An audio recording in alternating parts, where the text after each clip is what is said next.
Should women be on the front lines of war just like men? Well, that's what some Democrats are pushing for. Senate Democrats added language to the annual defense authorization bill that would require women to register for the draft. Conservatives, led by Senator Roger Wicker, are expected to attempt to remove the provision. Senator Josh Hawley, who led efforts to strip similar language requiring women sign up for the draft in 2021 and 2022, called the provision insane, woke, and told Fox News Democrats shouldn't be experimenting with the military. But Senate Armed Services Committee Chair Jack Reed, a Democrat, defended the policy, saying, quote, "Women are doing a remarkable job in our forces today, and if we were in a situation requiring a draft, I think we would need all able-bodied citizens 18 and above. It's not like World War II where we need a lot of infantry. We need cyber experts, we need intelligence analysts, linguists, etc. Wait a second, there are a lot of women out there that can do this better than men." Either way, women shouldn't worry too much since the military hasn't activated a draft in over 50 years. Plus, these proposals have a slim chance of actually becoming law. And it's questionable if Senate Majority Leader Chuck Schumer will even bring the bill to the floor, given the dwindling numbers of days on the legislative calendar before the election. Moreover, women have been in combat before. War has changed from days of conventional front lines. During the Iraq invasion, women served as military police and often encountered battles. So is this just a talking point? I think maybe it is. Maybe it's like, oh, you want to automatically register everyone for the draft? Will you register women? But I think the conversation should have been, okay, we're going to automatically register people for the draft, but not to vote. Maybe we should automatically register people to vote as well. Instead, it's become this sort of culture war gender debate. Yeah, it's interesting. You kind of see two reactions from people on the right, at least that I've seen, one of which is, well, all of you feminists called for equality, now you get to reap the fruits of it. And then others saying, no, this is ridiculous. We should be sticking to traditional gender roles. If men are going off to fight in wars, women need to stay home and take care of families. And I guess I fall somewhere in the middle on that, but I think it's all a distraction from the fact that there shouldn't be a draft. Absolutely. Right? I agree. If no one's willing to fight for the country they live in, should that country be fought for at all? So be it. If no one's willing to fight for the United States of America, maybe we should develop it into a country worth fighting for. I think there's enough people very willing to serve the country, and it should be something that happens off of incentives. I don't like that so many working class kids are like, well, I could either stay in this hometown working a minimum wage job for the rest of my life, or I could get a college degree, but I give my entire life to the US government through the military service.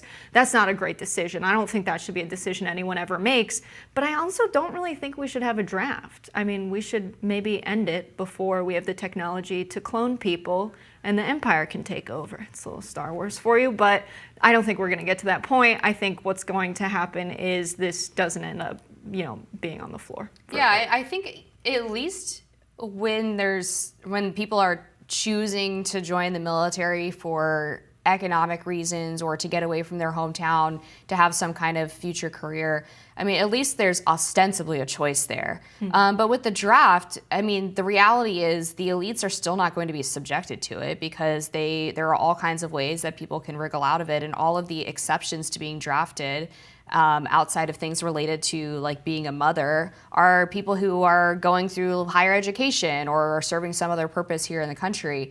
And so the people who consistently vote to continue the draft or add more classes of people into the draft are exactly the people who are never going to have to worry about them or their kids being drafted. So it's, I think, just like another tool of the elites to force the working class to fight their wars for them. It's like Congress giving themselves lifelong benefits after 3 terms and then cutting Social Security because we have too much of a deficit in America. It's like, really, guys? You're more important than the Americans that you represent? And that's what the draft communicates as well. If you can afford the kind of lawyers or doctors that will sign a medical note for you to say, you can't serve, you're obviously never going to serve. We've seen so many elites get into public office and then they're in controversy because we find out that either they or their family skirted the draft.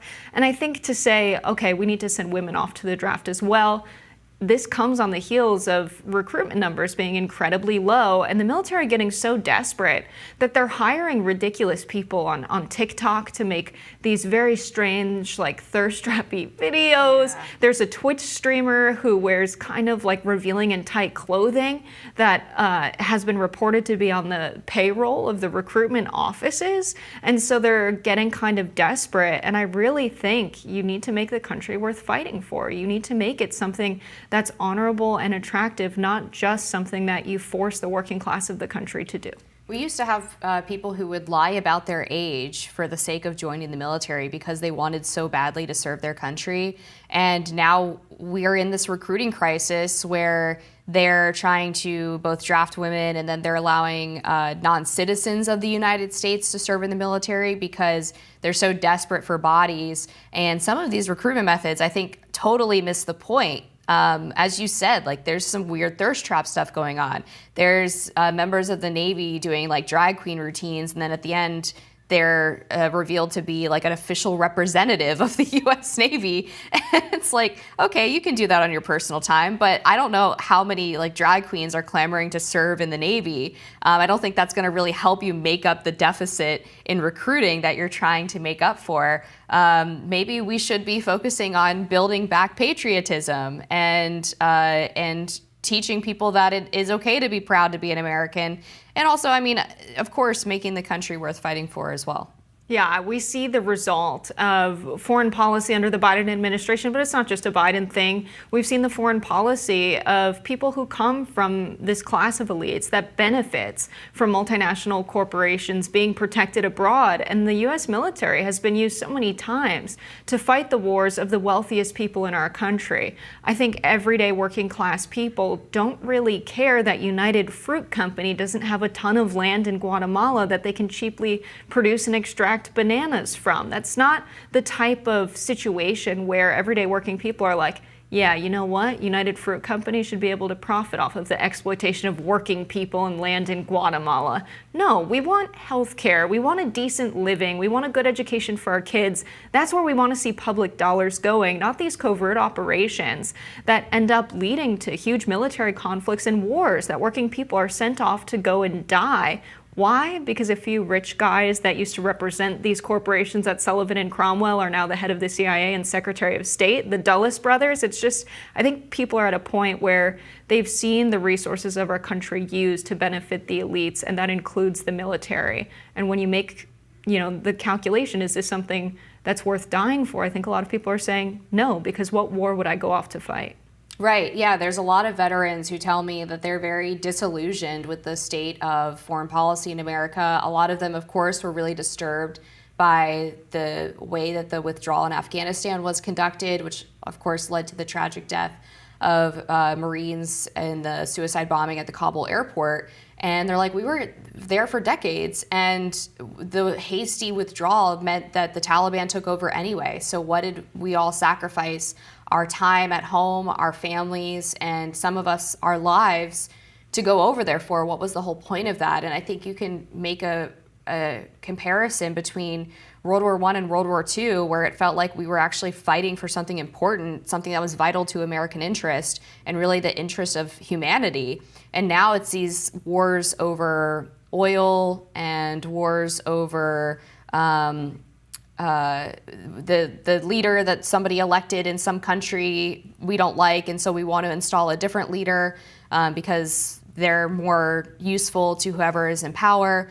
And it's nothing that is directly of interest to people in this country who are just normal citizens who care about the safety of themselves and their fellow Americans. It's all of these bizarre, confusing, complicated political calculations. And at this point, people recognize a pattern of behavior, whether it's the Iran-Contra scandal, the post-9/11 wars, or they've read the many declassified CIA documents, and they see what the U.S. is doing, posturing in defense of Israel and in defense of Ukraine, really ramping up the rhetoric that we're undeniably on the side of people in wars that we either cannot win or wars that the world sees as imperial wars.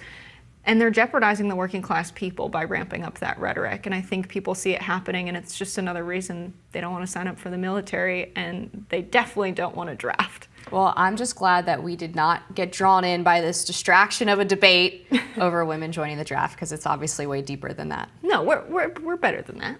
We try to be. More rising after this.